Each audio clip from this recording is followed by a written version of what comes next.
clé ci accusation yi wala boog mbir mi ñu teg moom moo di docteur Alfousseynou Gaye votre collègue bi nga xamante ni nag tey génn na daal di démb sax la ñuy wax apporter benn réplique que ni li ñu ko waxal ne moom moo ko waxul loolu dañu bëggoon déjà docteur te parfois ma gis la ngay kaas ci ñàkk sécurité bi ñu ko ñàkk sécurité parce que aji nee ngeen li mu am il méritait plus moom tamit que comme citoyen la fonctionnaire la mu ngi servir li nga xamante ni Sénégal la mais au-delà de tout ça li docteur wax démb lan nga ci jàngat en tant que médecin. bon est-ce que dañu war a génn kii bi sax ma tojal la phrase parce que. waaw soo génneel ñu communiqué bi kii. donc pour que les Sénégalais puissent comprendre techniquement lan la docteur wax ci mise en point bi waaw moo nekk noonu. xam nga moom dem na tribunal. wax li muy wax xëy. tribunaux yi. kii journaux yi. génn changer ay waxam. moom tamit fulla ak mat gi mu am. génn nag nee leen li ngeen wax. te loolu remettre les propos à leur place. di nga gis ne ci premier paragraphe bi. dafa wax ne carrément que. dañ ne. le jour bi mu gisee Adji Sarr. maanaam le 2 bi. que moom examen gynécologique lañ wax.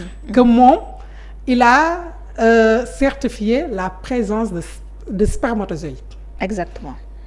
déjà il est revenu pour dire que c'est complètement faux te avant loolu dafa indi benn apport technique bu am solo pour que sénégalais yi comprendre ne li jëm ci wàllum spermatozoïde maanaam ci mani yu góor walax jaan yooyu ciy nekk loolu nit mënu koo gis à l'œil nu li nit mënu koo gis boo xoolee dimension bi mënul dépasser 55 micromètres boo ko jëlee boo jëlee benn mètre nga diviser ko par 1 million de fois loolu mooy micromètre loolu bët mënu koo gis entre la tête qui fait 5 micromètres et la queue qui fait 50 micromètres donc mënu ko dépasser même si bu dee ci benn éjaculation mën nga ci am des centaines de millions on peut pas le voir à l'œil nu donc il est venu nit ñi comprendre ne loolu mënul nekk déjà wax jooju moom en tant que expert bi mu doon sañul wax lu mel noonu deuxième chose mu ñëwaat ne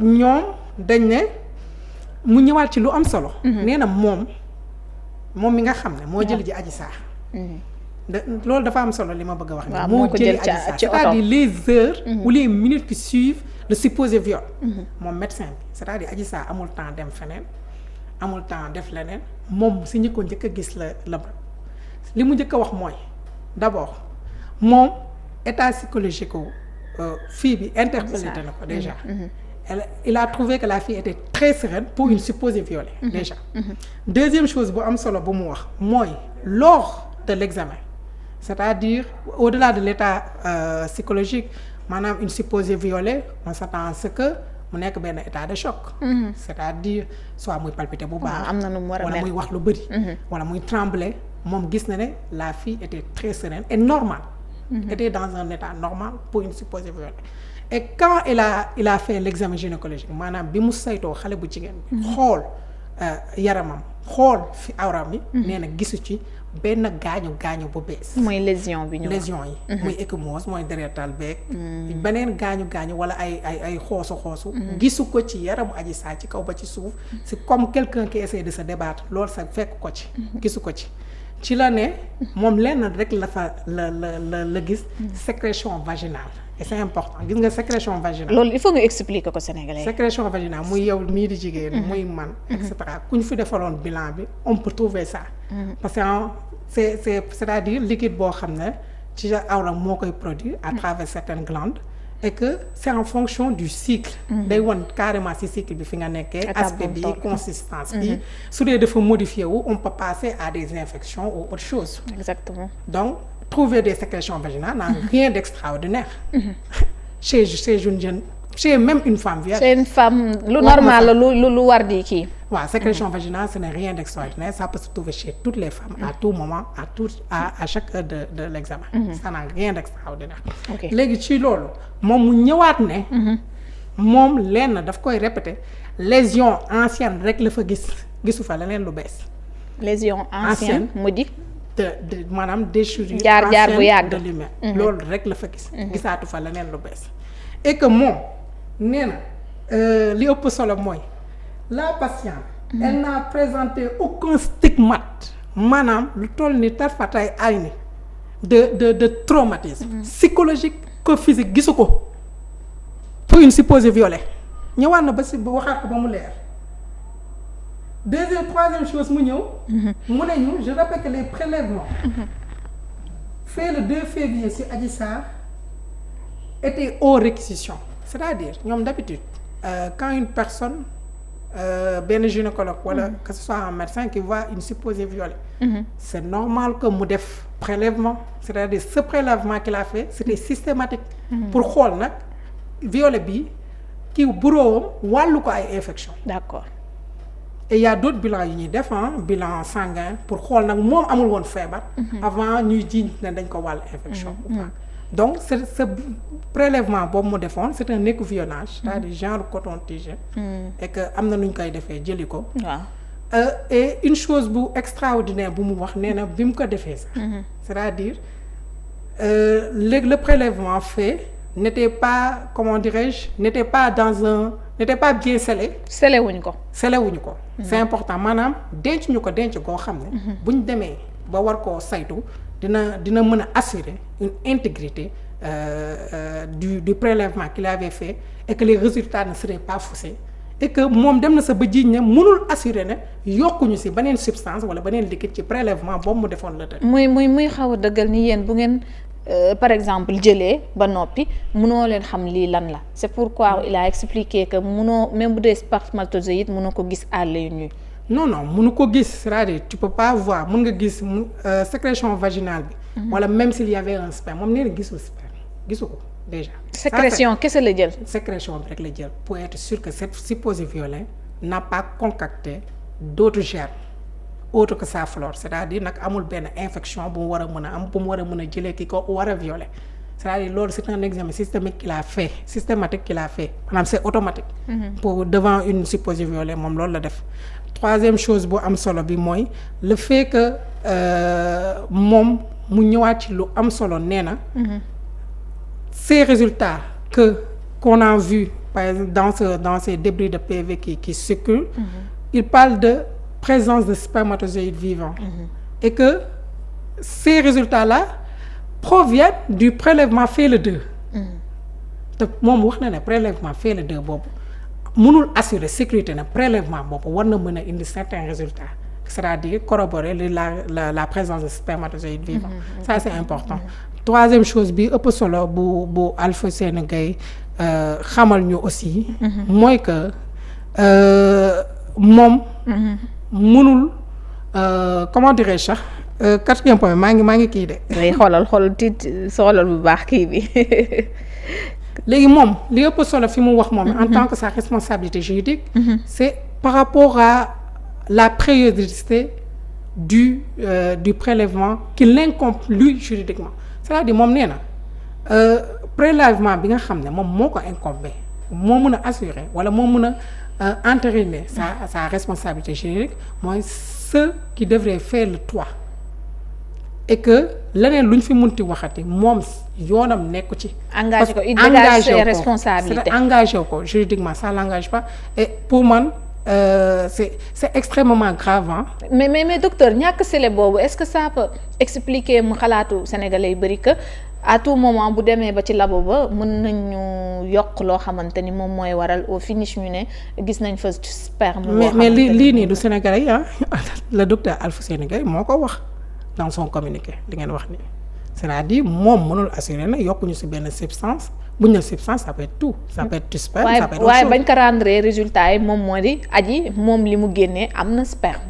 waaw bon ça c'est les résultats bi nga xam ne chef de laboratoire.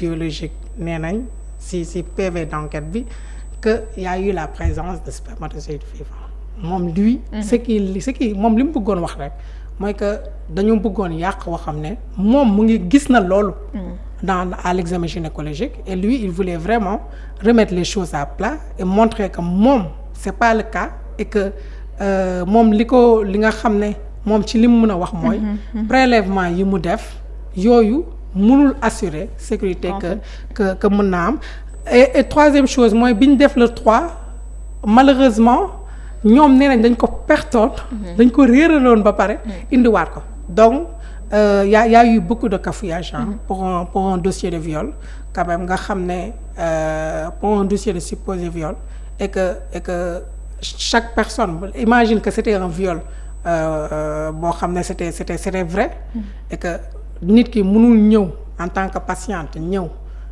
ab xool effort yi mu def yépp yéen ngeen jël ces prélèvements di ko réer rek ak kii ça montre une chose boo xam ne quand même c'est à déplorer ici sur le plateau.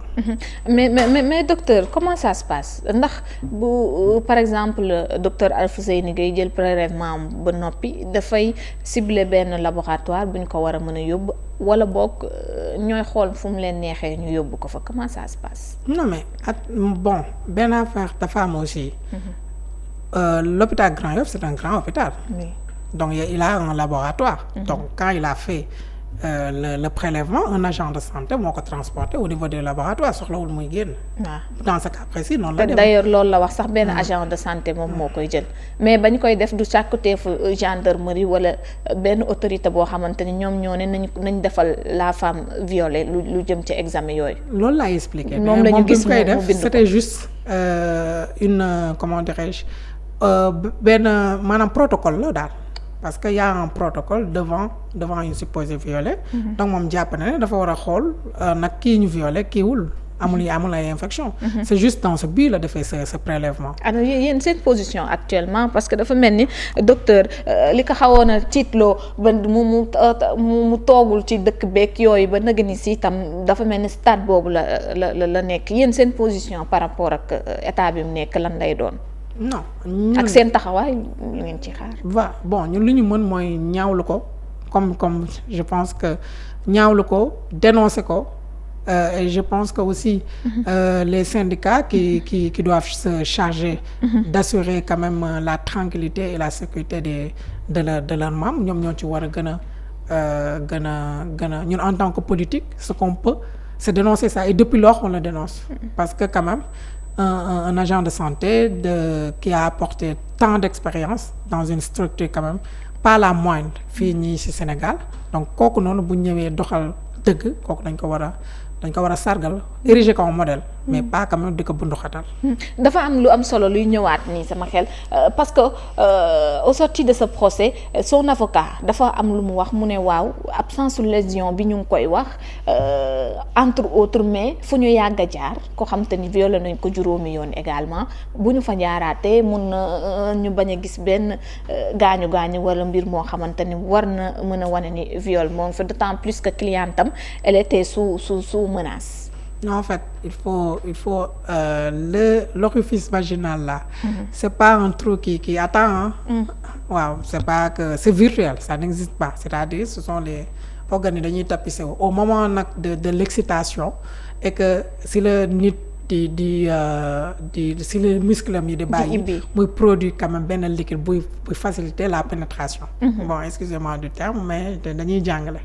Donc une femme qui a même 5 enfants tu lui fais des fois des touchés te préparer woo ko tey tëb. ok donc il faut ça loolu ay waxi comment dirais-je non initié la. gaañu mën na fa am. bien sûr même si c'est milliers de fois. non mën na fa am. parce que ça dépend parce que d'abord comme je dis c'est un orifice virtuel le trou n'est pas là et ça attend demeewul noonu donc. il faut quand même une certaine préparation psychologique bu mën a permettre à ce que nit mën a yegg ci nit te du ko gaañ. c'est pas parce que def na ko 50 fois ou 100 fois et que ñu ñëw buñ ko forcer dañ koy gaañ.